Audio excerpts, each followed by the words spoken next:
Good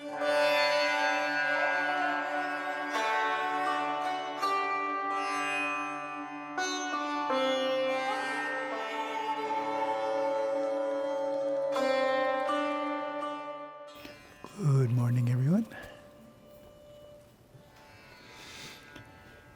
We are continuing with our series from Merging with Siva, going through the chapters in the order of when they were presented. So we're still way back in 1960.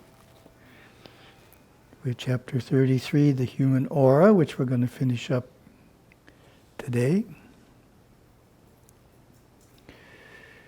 Chakras and Nadis. There are 7 great force centers of psychic nerve ganglia called chakras within the physical body, the astral body, and the body of the soul. Each chakra is a spinning vortex of mind power. Isn't that a great phrase? Spinning vortex of mind power. A vast collective area of many, many different thought strata of odic and actinic energy. When awareness flows through any one or more of these areas,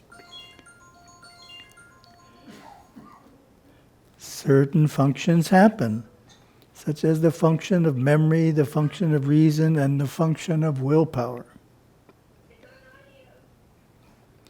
As the chakras spin, releasing energies into the body, these energies permeate the physical cells with life and vitality and radiate out through the force fields that surround the body. The forces are cloud-like or fog-like in consistency and reflect these energies in much the same way as a cloud reflects the rays of the sun. They appear to change color from white to pink to orange and then to darker shades. Of course, the clouds do not change color. The light waves change. The clouds faithfully reflect the color of the light.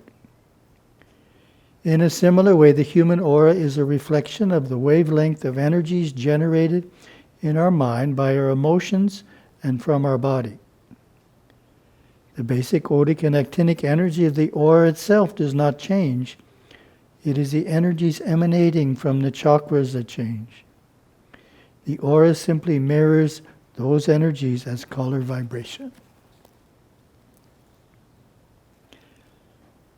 So this is the first time Gurudeva mentioned this particular idea in the chapter about the aura, that it's basically the emanations from the activity of the chakras is causing the colors that appear in the aura. So that's the idea that's being presented for the first time. Within the aura are psychic nerve currents called nadis. It is through these nadis that you feel someone standing next to you without turning your head to look at him. Also, by standing next to a person 2 or 3 feet away, you can feel how he is feeling. Feelings are transferable, for feelings are vibrations which can be felt through the subtle nerve system. You feel them with these astral nadis that extend out from the body into and through the aura. Oftentimes you may identify with the feelings that you pick up from others and begin to feel that way yourself. Well, actually you are just picking up the vibration from someone near you. As we have learned through the clairvoyant vision, these feelings can be seen as colors in the astral atmosphere surrounding your acquaintance. As feelings are transferable, the colors within our aura are transferable too. We now know that our aura and the thoughts and feelings which give rise to it affects and influences those around us. In a sense, we rub off on one another. A positive example is the way in which the pure and healthy aura of the faithful and devoted Hindu wife enhances the aura of her husband. His mental state is generally more positive as a result, and his business prospers. So we have my commentary. Gurudev is pointing out that we are particularly susceptible to taking on the state of consciousness of someone standing or sitting close to us. And vice versa, we can easily influence the state of consciousness of someone standing or sitting close to us. We can even start thinking about the same subject that the other person is thinking about. Some people are particularly sensitive to that. They're not sure if their thought is their own or the person that's a little distance away from them. So the question comes up, how do you know if a subject is being chosen by your mind or the mind of another? Interesting question, right? One way is that if it has no continuity to what you normally think about, it is likely the mind of another. So that's one way we can identify if the thoughts of those around us are actually what we're thinking rather than it being our own thoughts, is it's not something we would normally think about. Then we get the next lesson, 231, improving your aura. With the knowledge of the effect that we have on others through our mental and emotional astral atmosphere, we gain a wonderful siddhi, the ability to develop and improve our own aura and thus our daily mental and emotional state. And at the same time, the power to improve the aura and mood of those around us. Your sadhana now is to take pains to develop your aura in the direction of more desirable colors and to gradually eliminate undesirable ones. Now we shall begin to understand how to perform this new sadhana. It works in two ways. One, by visualizing one or more bright positive colors flooding your aura, immediately your awareness leaves the undesirable area of the mind, such as depression, anger, or jealousy, and you experience more positive feelings. Two, by consciously moving your awareness into more positive areas through the repetition of positive affirmations or mantras, while at the same time working to bring through the corresponding feelings, such as joy, happiness, or contentment. In this way, the aura is infused with bright, positive colors. In other words, it works both ways. It's bidirectional. We can create colors in the aura, and that changes our thoughts. Or we can change our thoughts, and that, such as by affirmations, and that changes the color in our aura. Individuals might have a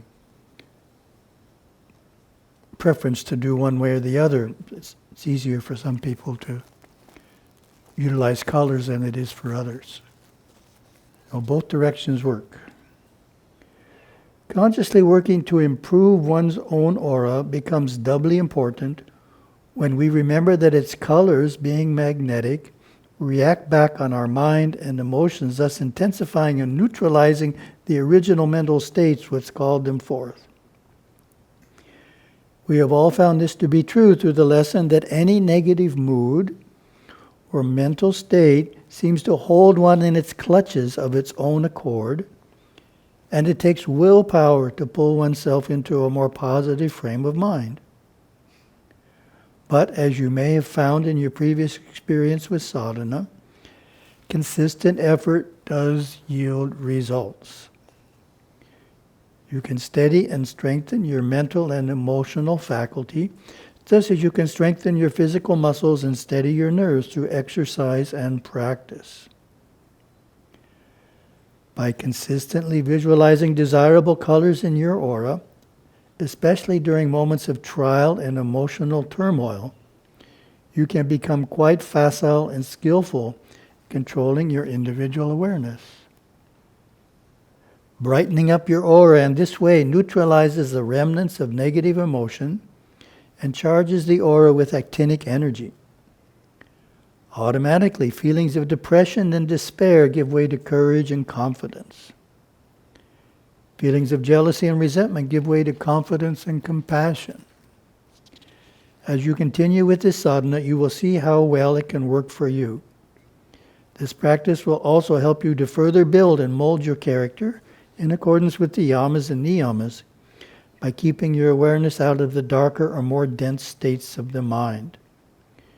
You will soon develop a strong and more attractive personality which will naturally uplift others. You have discovered the 5 states of mind: conscious, subconscious, sub of the subconscious, sub-superconscious, and superconscious. You also understand the 3 phases of the mind: instinctive, intellectual, and superconscious. Now we are learning about our individual awareness, what it is,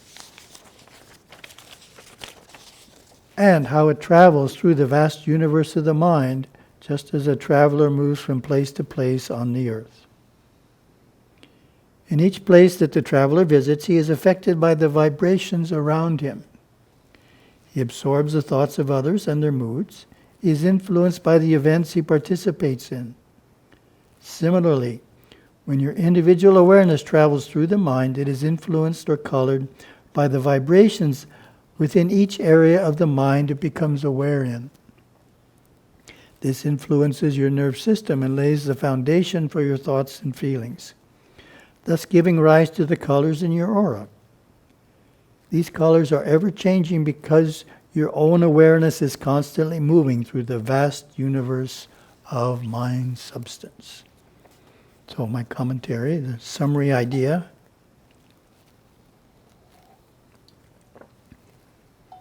which we all take for granted, but some people haven't thought of it yet. You have the ability to improve your state of consciousness, such as by visualizing colors in your aura and by using affirmation. There is no need to remain stuck in a negative state of consciousness. So some individuals don't think that way. They think, I'm in this consciousness, that's the way things are. But we have the ability to move out of a negative state of consciousness. And that ability gets stronger the more we use it.